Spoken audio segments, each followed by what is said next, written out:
Afternoon everybody, Webby Sports Roundup here, another midweek vlog that I've got for you. Something with a little bit of a difference. If you remember going back a few months ago, I had a bit of a brainwave. Yeah, it doesn't happen very often. And I thought to myself, Wrexham Football Club, new owners, two massive Hollywood actors. They bought the club back in 2021, 2 years ago. Thought they'd buy a club for various reasons and put some money in it and see what happens.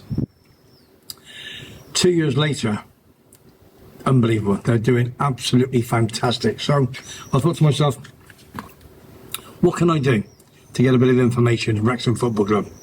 I got it. Good pal of mine, just come in my pub, world famous Scarlet Bar, called Carl. Loves his snooker, loves his Liverpool Football Club and his mate Samba. And I thought, that's his area, that's his manor, innit? Wonder if he knows anybody in the Wrexham Football Club or goes to the home games or away games that may help me out and do one or two little videos. So I left it with him. He came back in a couple of days, said, Webby, I've got the answer for you. So I thought to myself, this is sounds good, doesn't it? Anyway, he's put me in touch with a guy called Graham. I think it's Matthias, Graham Matthias. Had a few meetings with him on the phone and talked. This man, phenomenal. There's nothing he doesn't know about Wrexham Football Club. Home, away, status, you name it, facts, phenomenal. I found it for myself that Wrexham Football Club are the oldest football club in Wales and the third oldest in the whole wide world.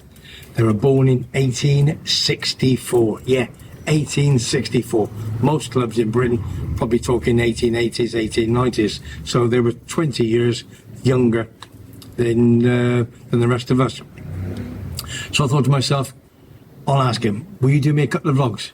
He said, Webby, not a problem. Loved it. If you remember, we had the first one, going back, start the season. Anyway, they just moved up. They've been in the fifth tier for many, many of the years, probably 10 years plus. So the boys put money in, bought one or two players, got the man up front from Cambridge United. Oh, unbelievable. So last year they won the league, right? The conference, whatever you want, conference, National League I think it's called. They came first, and then there was a playoffs. Notts County got the playoffs, and they went up with Wrexham to the fourth tier of football in Britain. Phenomenal. And they have done absolutely superb. At this moment in time, Notts County, top of the table, but only 2 points ahead of Wrexham AFC. So, what we did, Graham sent me a nice vlog a few weeks ago. We did the first one, put it on my show. He sent me one a few, 3-4 weeks ago. Not doing too bad. They've picked up, because the first game of the season into the fourth tier, they got absolutely battered 5-3 home to MK Dons, because the top goal scorer from last year from Cambridge United injured, so he couldn't play. And they've had one or two changes like most football clubs in the country. So anyway, since then, they're undefeated in the league. Absolutely flying. They're, as I said, they're third in the league. Notts County at top, which he doesn't want to talk too much about that, but I think he has done. So what I'm going to say is now, is Graham, what have you said in this vlog about Wrexham Football Club from the first game of the season right up until now? So Graham, take it away. Viewers, listen to this. You'll love it. Hi Webby. With 8 games now played in the EFL League 2, it's time for another update from the racecourse ground in Wrexham. Overall, it's been a reasonable start for the Red Dragons, with just a 1 league defeat so far, albeit a bad one with that 5-3 reverse at home on the opening day fixture versus MK Dons. It's fair to say that in those opening games, our defensive performances left a lot to be desired, conceding 13 goals in the first 4 matches. Kudos to Ben Foster in accepting the fact his reflexes were maybe not what they once were, and while he was by no means responsible for every goal conceded, I think his decision to call time in his Wrexham career was probably the correct one.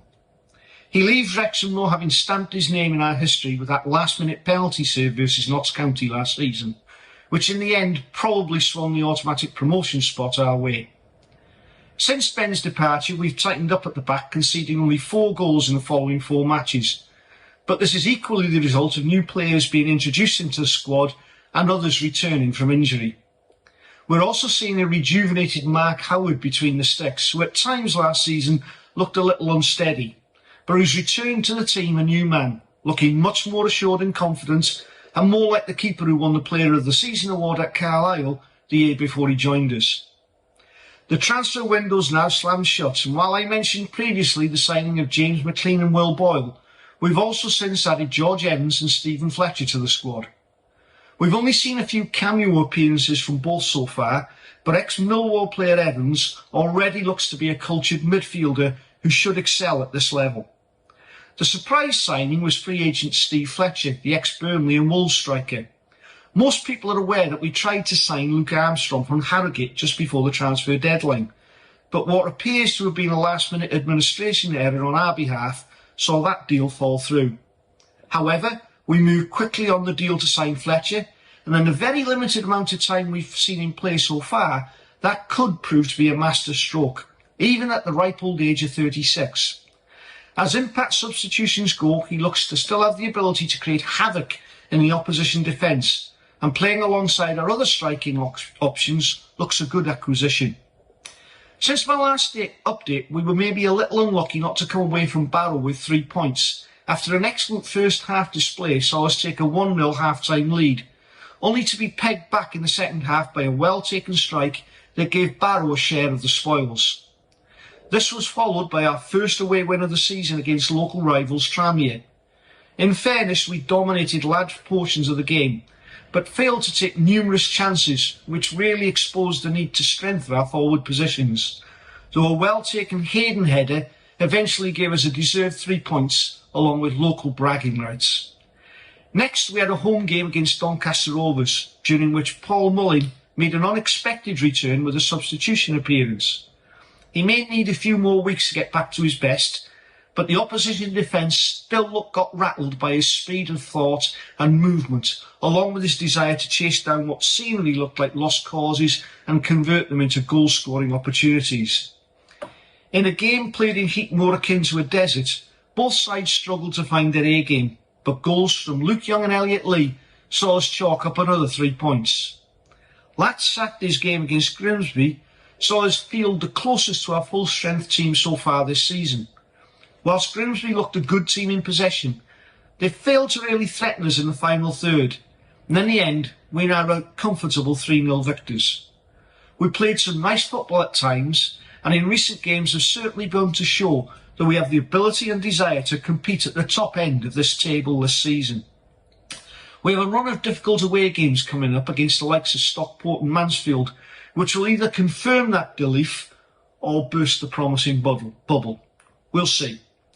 With 8 games now played, we can begin to form an opinion on the standard of the EFL League 2 in comparison to the National League, that was our home for longer than I care to remember.